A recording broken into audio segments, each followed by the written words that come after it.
Hello and welcome to the Esports Meta. I'm Billy Sims, here to bring you through all the topics happening this week in competitive esports. First off, we're talking about Overwatch World Cup main stage 2 set bracket, all good already. We also got MSI, the battle lines have been drawn, the games are set May 1st. We'll be going over all those details about what's going on. And of course, there's exciting news. All these console players have been suffering from zimming and players zimming against them.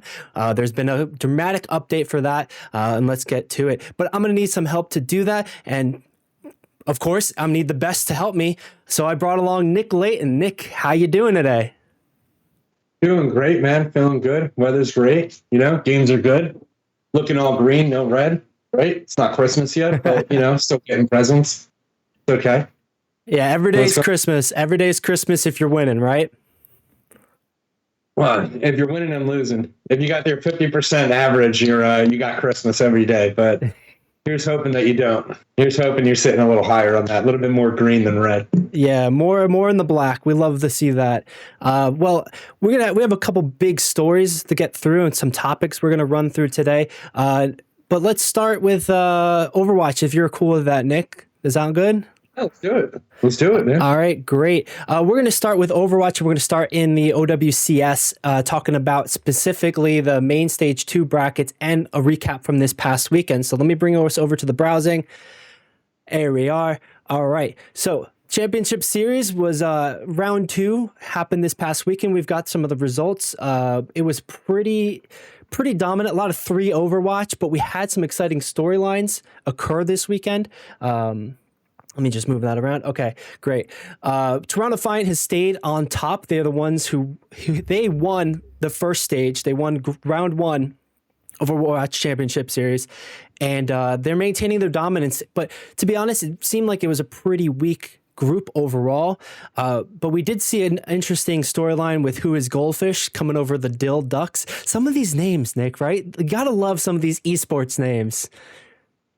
Yeah, I love it. Like, it's like, Who is Goldfish? It's just ridiculous. Like, I don't know. I feel like they just like throw a bunch of like words that they like and just play the lottery with it. Like whatever jumble they get, it's almost like a random Xbox Live tag.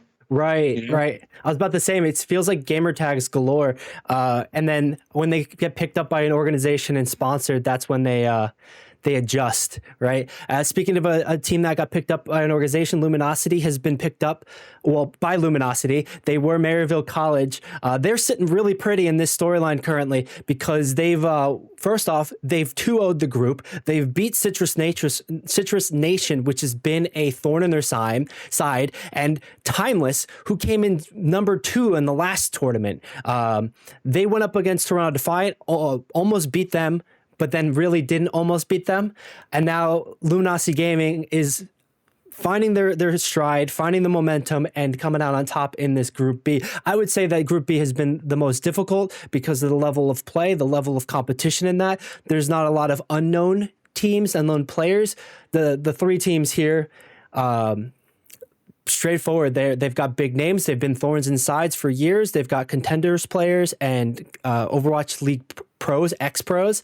And I think the biggest asterisk I'm going to put here for you, Nick, is like, I know you saw the grand finals from stage 1. It was Timeless versus Toronto Defiant. Ended up going 4-1, I think, or 5-1.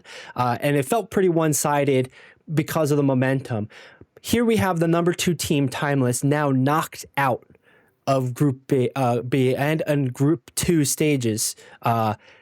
Any sort of thoughts or like surprise? Because I know you don't follow this closely, but this is like kind of like a huge storyline right now.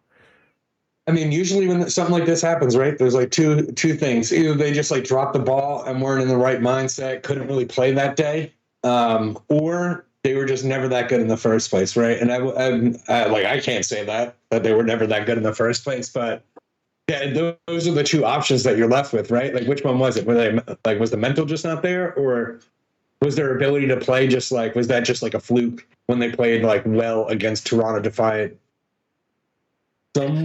Somewhat in some of those, like there was like a lot of because it's weird to say like they didn't play well. There's like a lot of things that people can comment on in those games when they played against them. Yeah. But there were some areas where they definitely didn't look like they were completely outclassed, really. So that's what I mean by that. They didn't seem like completely outclassed in most of the time that they were playing. They just ended up just getting beat by, like, it just seemed like they were just better. Yeah, and that's tough because you've got a powerhouse team when you like match up like that against Toronto Defiant, one of all ex pros from Overwatch League. They've all got tons of experience. Half of the team literally won the last grand finals for Overwatch League. And then they're all on a paid organization that is like a remnant from that structure, that system. So like it's a much different mindset. It's a much different resource level. It's a much different process and players and everything. But now you've got Timeless, who talked a lot of shit in the quote unquote off season between tournaments. Coach basically saying, if I was in the game, you'd be so afraid. We would have won that against Toronto. We would have like this and that. And now they're knocked out by Citrus Nation's Luminosity Gaming, basically. So like it's a big like FU in the moment. And who knows? You're right. It could just be mindset. It could be process. It could also be the meta. We've seen a couple patch changes. We've now have Venture out in season 10, and that didn't really see much play this weekend, but you know, maybe this just wasn't their lucky draw, right? Maybe this wasn't their style of play or their mindset. Maybe they didn't figure this out, or maybe they're just boomed. Maybe the shit talk got backsplashed. What's that word? Backfired? That's the word. Backfired on them. But anyway, we go into the other two groups. Students of the Game taking Group D, which was also kind of like a mid. If one was to rate this, I'd say it's a mid difficulty, but you know, it's still hard to come out on top with these, win those games with that pressure strategy. Students of the Game was sweating a little bit, but they came out with the 2-0, marking their dominance in that group. And then we like to see M80 also. They were top 3 in the last one, come out on top, showing their dominance, knowing that this is, what's the word for it? This is how you do it. This is persistence and consistency. Winning is how you get to these points, how you become good, how you get known as good. They were the team that had a rocky start with the roster. So like coming into Group 2 now, Stage 2, they Group C, they're putting in their dominance. Coming over Pirates in Pajamas, who've been another notable couple former Overwatch League players. In this Group C or D, Nick, did you get to watch any of the games from M80, Students of the Game, Pirates in Pajama, or do you have any thoughts here? I'm just following M80. Okay. Like I'm just following M80, and the reason for it being is that they probably have the best story over the whole entire start so far of just being completely exploded, right? Like they're completely done for. Team dropped. Brand new team comes up, and then we have to worry about like what's the synergy going to be like, how well they're going to play with each other. And you know, are the personalities going to mesh, right? And like, who's going to be able to give orders, stuff like that? Are they going to listen to each other? And it just shows that they are in direct contrast to what we see with Timeless, right? Like, yeah, man, that's a really good point. Like, we have a tale of two teams here, where we have a Timeless who came out strong in Stage 1, and now M80 had that showing, had that little bitterness after how Stage 1 ended, and it probably put a fire under their ass, whereas Timeless might have been sitting pretty with the new meta. Maybe they just, you know, got unlucky, of course, but then it could have been a lot of other things underneath. So that's an excellent point. I'm really intrigued by that one. Yeah, I mean, devil's advocate on that one, I would say like maybe there was a chance where people were coming in and like just underestimating M80 and like if they were ready for the tournament or not, like if they got enough practice, like there could have just been like, you know, like a little bit disrespectful mindset of it of like, you know, how good can they be if they haven't really practiced at a team for that long, this, that, and the third? And then how much did that impact the actual mental of the losing teams against M80? Like thinking like they should be beating them because they probably didn't practice enough more than them.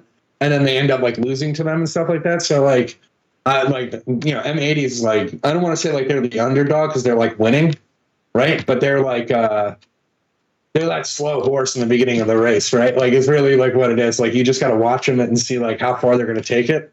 True. It's super interesting just to see like where these players are going to end up by the end of this. Right, and like looking at the roster real quick here with M80. I think this was a team that was previously looking for an org before the tournament started, before Stage 1 tournament started. And then M80 as an organization blew up 40 minutes before, like, right? That's a narrative we keep talking about. That's the one that's going to impact them. So of course, you know, they didn't have much time. They kind of jumped in literally like an hour before tournament started, game started, to make this happen. But I believe they're a team that kind of knew who they were already and played together. But yeah, like that's a lot of volatility in a short period of time. And like something like the Swiss stage where you're going up against randos who are just trying to make it, basically. You know, you're not really getting a lot of true competition, not let, especially the skill level. We have Hawk, who's talked about as being the top tank in NA, like maybe even ever. The way, the versatility and the way he persists with it, and he's just so good when it comes to that tank slot and knowledge and experience on it.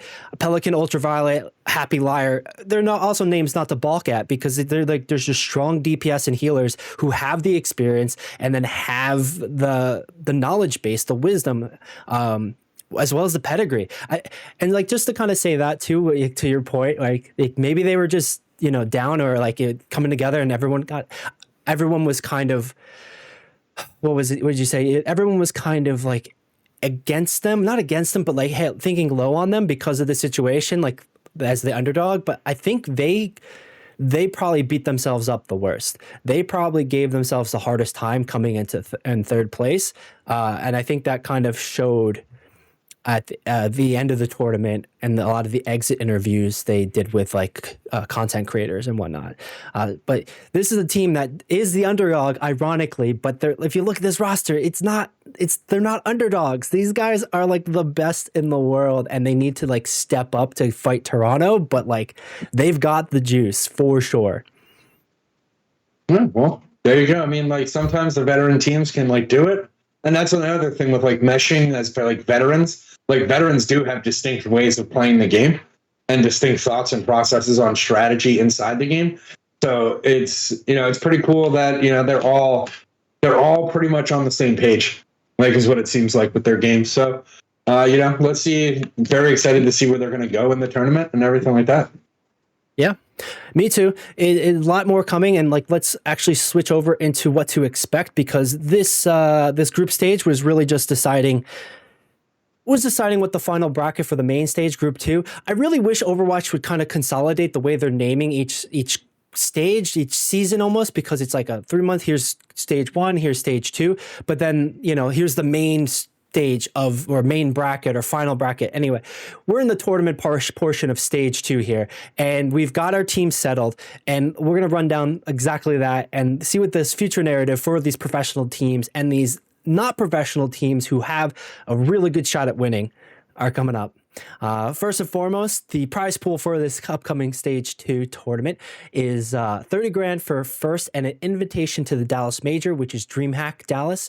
30 grand, nothing to like hesitate at. Definitely going to be wanting to push that, but I think the bigger prize is going to be the 500 circuit points, because we've seen from a stage 1 into stage 2 how much the points matter. You've got players who've done some transitions, where you have some teams trying to game the system and it's fallen flat. So it really seems that these points carry weight and hold weight to that, and not in a transferable way, which kind of enjoy. Second place here, coming in with a cool 15 grand, half of what first place is. They're not getting invited to the Dallas Major. They'll still have to play out and see if their circuit points make it. But you know, that's a fight for another day. And then third and fourth, 10,000 and 7 grand collectively. Any thoughts here with the prize pool or the circuit points, Nick, before we move into the teams competing? Yeah, I mean, like the circuit points, do they work similarly to like other tournaments that I've experienced? The circuit points, like, are they gonna, if they get a certain number of points, do they get buys on like the first stages of the Dallas Major and stuff like that? That's a great question. I'm not entirely sure. Maybe we can look that up, but I would assume that would be the case, right? That's how a lot of other esports. We'll talk about how the MSI is doing it, and I believe that's how they're doing it. And 7,000 is a little weak for like last place, so like. I would prefer to see that bumped up just like a little bit, maybe like 10, 15, 20, and then the 30. But, you know, it seems pretty for like, I mean, this is what a lot of pros like talk about, right? A lot of streamers talk about it. Like they're good enough to be pro players. Sometimes it just doesn't pay like this. It seems pretty good. Like if you were to just say like, oh, you know, somebody went to a tournament and stuff like that. But like, $2,500 for a 5-man like org. Right, A lot right. of sweat for $500. No, that's a fair point, but I think with this and like just a little bit of devil advocate here, this is the first an organized tournament of OWCS. It's stage 2, but as an overall. So these have been placed since the start of everything. They're not going to change it halfway through because that will be a little bit weird or wacky.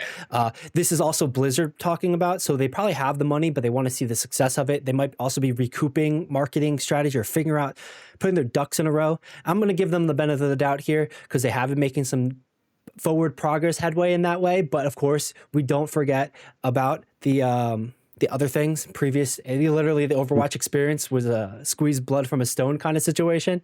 But yeah, I would like to also see more of a prize pool to make it more sustainable for these players, because you can't compete with a top level streamer and how much XQC might make in the Overwatch League streaming and going to variety versus how much he made as a pro. And you kind of want to be able to bridge that gap so that this is at least part of that income stream. This could be a part of the journey, and that symbiosis would be like a good hand in hand, which is an interesting narrative because this tournament, Nick, I don't know if you saw some of the streamer teams had competed and they'd gotten into the Swiss round. They had gotten top 20, I believe, top 16.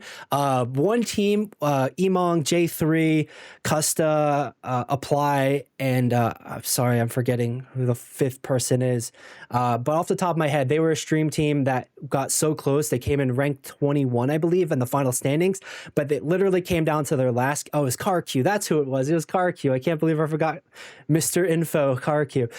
Anyway, they came in like 21st or 23rd of this, and like it was so fun to watch them learn in between these tournaments, watch them play in these tournaments because they were all streaming the content. You got to do it for the content. But I feel like, and I believe that is a great sustainability model. And I don't want to like lower quality and just have them go in because they just, get handed the golden ticket.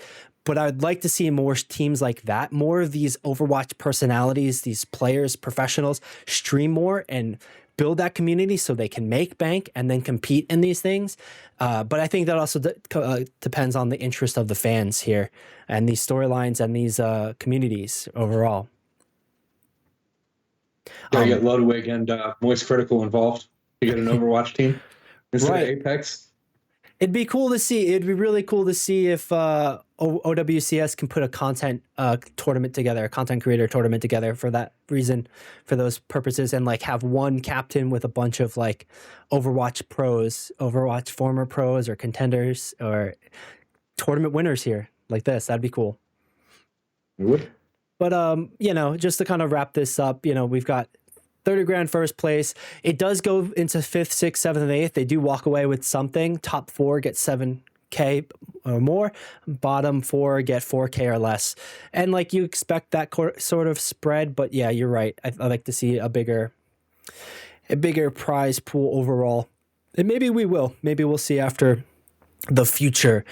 Let me just switch screens real quick as we show our pretty faces, and we're about to show the pretty faces of the teams that are competing. Let me see if I can find a bracket. That was the group stages. Okay, here we go. Perfect. All right, going back into it. We have Toronto Defiant going against Citrus Nation. This is going to probably go in the way of Toronto Defiant, the way that Dominant has been. But Citrus Nation has been a thorn in the side for a bunch of these top teams. And they might have a secret strategy in this meta where they can come off strong. I don't think we've seen Toronto play in the new meta here. But I want to throw it to you real quick, Nick. Just quick prediction, Toronto Defiant, Citrus Nation. How do you think it's going to go? It's Toronto Defiant. Like, the fact that I don't know anything about Citrus Nation like says it all, in my opinion. But like, I can't be too sure. But yeah, I would say Toronto Defiant over Citrus Nation. And then it's a pretty solid choice, pretty safe choice. Citrus Nation might have that underdog storyline here, might come out on top, but not that they won't come out on top long, but we know if Toronto goes into the losers bracket, the lower bracket, they will be back and they will have vengeance. Toronto Defiant's a bunch of cutthroats, bro. They literally do not hold back. Like they're not gonna be like, all right, give him this one. Right. And I saw a meme. Give it, I saw a meme recently where it's like Toronto Defiant, and they're just like casually playing. Like it's not them; it's just like somebody just walking through a field, whatever. And then it's showing like other team, and it's just like the dude furiously tapping the keyboard and mouse, just like and sweating crazy. Yeah. Yeah, no, stress, bro. Like they're a bunch of sweaters, but like they're just gonna roll through. I really don't think that there's much like competition like in this. Like maybe M80 gonna come out and just like pipe bomb their dreams. Oh, you're going bigger picture here, bro. That's it. All right. I mean, like I mean, in the rest of these teams, do you see any matchups that spark your interest? Ones you're going to watch here? Yeah, I know you're going to watch M80, but I'm gonna watch the upper bracket semifinals of Luminosity Gaming versus M80. I am not gonna watch Toronto Defiant get to the finals at all. Like at all. Are you gonna watch them in the finals? Yeah, I'll watch them in the finals. Okay. But I'm not watching their road to success whatsoever. Okay.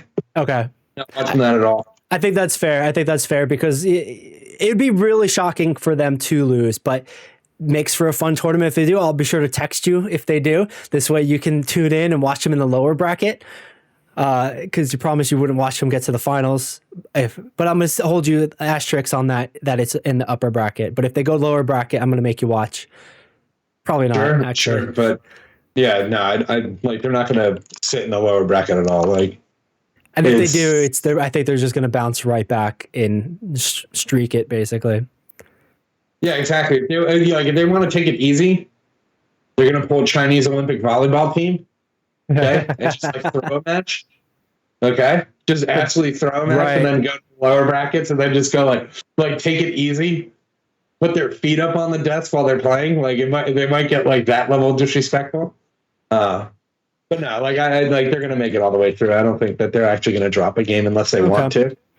All right. Well, looking at the rest of this tournament bracket here, my notability is going to be Luminosity Gaming and M80. M80 2-0, Luminosity 2-0. They're going to be playing each other in the second round if the expected win happens, of course.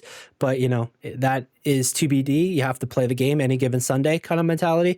Who is Goldfish might come out and surprise people, but I believe they've already lost to them. So we might have a repeat and show here. Sorry, I'm getting all dyslexic here. FMCL is playing M80. Same situation. They might have like a surprise pick, but they might be planning on traveling through the lower bracket here, planning for their match against Who is Goldfish or Citrus Nation, right? Yeah, I'm going to put the finals at M80 versus Toronto Defiant. Okay. I think it'll be a close one between Luminosity Gaming and them. And then FMCL. Every time I look at it, I call them Fooly Cooley. Like it's just Fooly Cooley. That's the same thing that's tripping up my brain, man. Same thing that's tripping up my brain. So yeah, Fooly Cooley gonna lose in their first game against M80. And then we'll say Who is Goldfish wins the whole lower bracket. Really? Yeah, Who is Goldfish wins the whole lower bracket because they're gonna Citrus Nation is just gonna be completely disheartened, but they're just gonna be haggard after the game. Mm-hmm. Unless they give up for their mental. Like that's what I would do. Like if I was Citrus Nation, play around and play the first game, see how that goes. And we know how it's gonna go. So after the first game, just give the mental up. Just be like, whatever, mental load, I don't care. Go to the lower bracket and then just pub stomp up until the end. But I think but if they don't do that, I think they're gonna ruin their own mental and they're gonna be real it's. Yeah, I think the high level teams live to compete at this level, live to compete in this format. I think everything prior to this is like a snooze fest for them, generally because it's like stress test, right? They've tested themselves. They limit pushed themselves to these points before. And this was like almost every week previously. And now they pretty much have to go through a month of playing nobodies and Swiss rounds and randoms and then finally get to here. I think here is where they take it seriously. And this is where it does make or break, like you're saying. Do they show up or show shove out basically. But I think those teams who have it are gonna. My prediction, I think Luminosity is gonna take it over M80. I think M80 is gonna put that on the backs in the lower bracket and push. Dante's been leading Luminosity really well, and the team has showed up with him around him to support him as a tank. So I think they're gonna take it in the upper bracket for a good amount of bit. And I mean, on a side note, if they don't, I think lower bracket suits them just fine and well. And really, I think it's those three teams. Maybe a Citrus Nation in the lower bracket makes a run, kind of knocks off some of the lower, if good placements, bad placements. If they go against Luminosity or M80, depending on who comes out of that, they'll have a good shot because they've been upsetting Timeless as well. They've been a thorn in the side. So I don't think there's any question. Again, Toronto takes number one. I would be willing to put Luminosity taking number two on this one. But I think M80 is a good third option or a good stand-in where they actually take number two.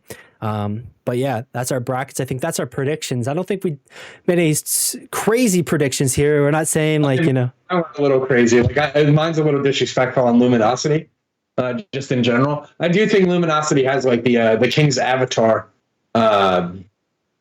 If you don't know what that is, that's unfortunate for you. But like I think that's their story right now is that the old pro gets like not kicked off a team, but he leaves like a prominent team and then starts his own team with a bunch of like up and comers.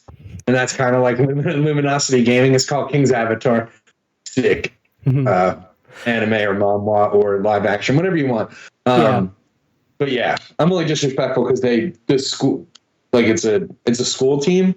It's a school team with some pros on it. It's not just a Dante, a single pro. It's like a 2 or 3 pros, former pros, and I think a couple contender players. But still, I don't think you're wrong in that. I don't think you're outside of the community in a lot of ways because they've looked at them as not showing up, and I think we're starting to see them show up. That's where I'm at. So I respect that. It's kind of weird that the school stopped. Like this is a thing that could like sell their merch. Like they could have cool like way cooler like esports merch shirts and stuff like that. Like I just don't get why they would give up, you know. Well, in that way too, I think if you see the writing on the wall from Overwatch League, maybe that was the case, and maybe there's just not enough orgs around. So I feel like the college avenue is still a viable strategy because they're getting an education, they're getting housing, etc., and then they're competing still, and they're doing it maybe for college credit. They're doing it with scholarship, perhaps. You know, colleges are definitely picking up a lot more esport teams because it's where a lot of people want to be.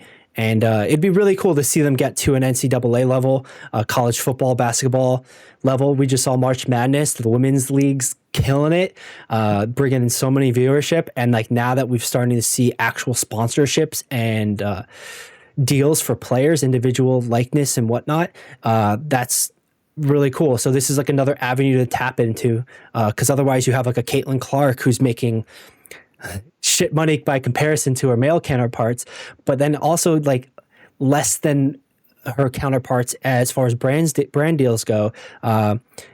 You know, I'm not really going to cry for her. She's making a ton of money. It is notable to like that, but like I'd like to see the rest of her team be able to make some money from brand deals, etc. And like currently it's only the superstars that are doing it. So like this video game avenue could open up a whole nother aspect, a whole nother region for people to make money through streaming, through tutorials, through YouTube, through coaching of and that source, like a masterclass perhaps, through internet community brand deals, like a social influencer. Like Livy Dunn does it with gymnastics a whole bunch. So like it'd be really interesting to see if esports can open that door for a traditional sport way, and colleges kind of put that hand in hand. But that's a conversation for another time. Any final thoughts on that before we move on, Nick? I want to give you a shot to sort of add anything if you'd like. Onto the WNBA? I don't watch it. Not just the WNBA stuff, but the college esports stuff. Like a Caitlin Clark is a traditional sports star who just brought in millions of views for the colleges, millions of dollars selling jerseys, etc. for the colleges, getting those brand deals. Do you think like a Dante is going to do that for a Maryville? Do you think Caitlin Clark's other teammates? No, I think the fact that they sold the team is the reason why it won't happen. The fact that it has nothing to do with it's to do with the college, but it has nothing to do with the college anymore. Like it's Luminosity Gaming.